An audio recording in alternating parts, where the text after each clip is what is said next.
See that behind me? I'm in downtown, well not downtown, I'm in Uptown Kenosha.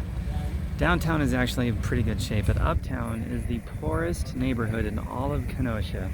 During the riots and the looting, this wasn't just a small business on the bottom, but up top, those were apartment flats up there.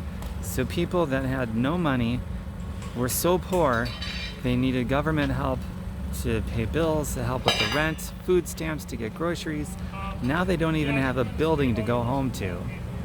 So we're in a movement right now to try to make progress on systemic change in how policing is done, how they're trained, to get justice for black people that have been brutalized, or just anybody that's been brutalized by police, and ultimately get that systemic change that we want.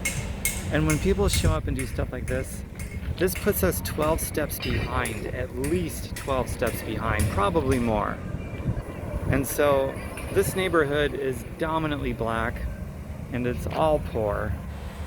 So do you think for a second the people that did this, and there's over a dozen buildings by the way, this is just one of the dozens of buildings. Do you think the people that did this, especially in this neighborhood, have anything to do with the cause we're fighting for racial justice, for economic and social justice, and for systemic change that we're fighting for with how police are being trained? Do you think the people who did this have anything to do with that cause? Do you think they give a damn about what we're trying to do? No, they don't. And here's something really important that we have to get on the same page about. People that do this, they're not protesters. They have nothing to do with the protesters. They have nothing to do with Black Lives Matter. The people that cause violence and harm towards the innocent people have nothing to do with our movement, and they are not protesters.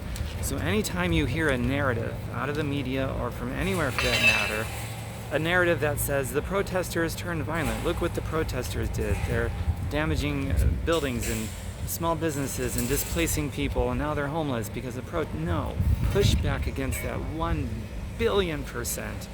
They're not protesters. The protesters are the ones who are actually productive towards our worthwhile goals of justice, racial justice, and ultimately going for the systemic change that we desperately need within our police force and how they're being trained. There's a stark difference to be made between the two, and that discernment has to be made. And any time a narrative is brought up where they're basically saying protesters are the same as, the violent ones, the rioters, the looters, and the protesters are all as one. No, protesters don't do this. Protesters are the ones we love. They're the ones who are fighting for the change that we need. Violent agitators who don't care about anything else except setting the world on fire and creating chaos, those are the ones that do this. And so how do we stop them? Obviously the police can't do it all the time, obviously. And sometimes when the police does show up, they agitate even more, which goes to the heart of why we need systemic change and how policing is done. So I'm open to ideas, but it's definitely a national conversation that needs to be started. How do we, the citizens, rise up and protect ourselves from stuff like this when the police can't? I mean, when there's a riot going on, obviously when you call 911 during a riot, they may not be able to show up. So how do we, the people, because we outnumber people that do this kind of stuff. We probably outnumber them hundreds to one, 1,000 to one, thousands to one.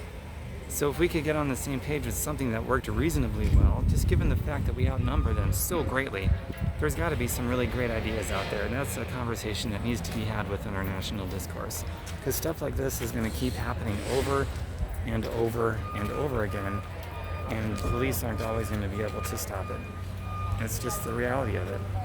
So what can we do to take back our cities and towns and villages across America when stuff like this happens? What can we do to prevent our towns from being under siege from people who just want to set the whole world on fire and have nothing to do with a mission or a cause? I'd like to get that conversation going nationally. I'm just one person. My megaphone isn't that mega, but some people with some great megaphones that reach millions of people are probably the ones that need to plant those seeds and get that conversation going. But if my video can somehow land in the right hands to get that conversation going, that would be pretty awesome. All right, so please share this. I've been sharing a lot of positivity coming out of Kenosha lately because we need that. But in the meantime, we also need to be we need to keep it real and show what's really going on here. So the hard reality as well as positivity, and this is one of those videos of a hard reality. The buildings that are set on fire, the small businesses below that have apartment flats on top. So it's not just small businesses they're destroying, which on its own merit is unacceptable, but they're displacing people and possibly burning people alive if they're caught and they can't get out in time. Can you imagine if firefighters were to go into a building and they find a family with kids, children, burned alive, their scorched bodies remains, and that's all that there is? Can you imagine? I don't know that that's happened yet, but it's just a matter of time. So we have to stop this and get that conversation going on what can we do as we the people to rise up when the police can't be here, because we got to do something. All right, please share this. This has to get out there.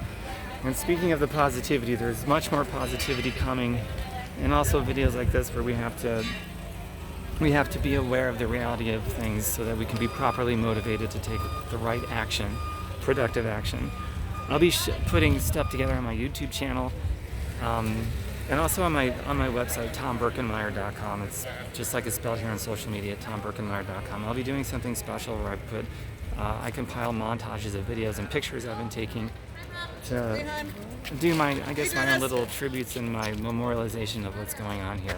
And also, hopefully I'm putting stuff together to spark something to cause some positive change too. So please share this, and I love you all. Stay safe out there. Let's take some consistent, relevant action as citizens of the United States and reclaim our country and our towns from people that do stuff like this, okay?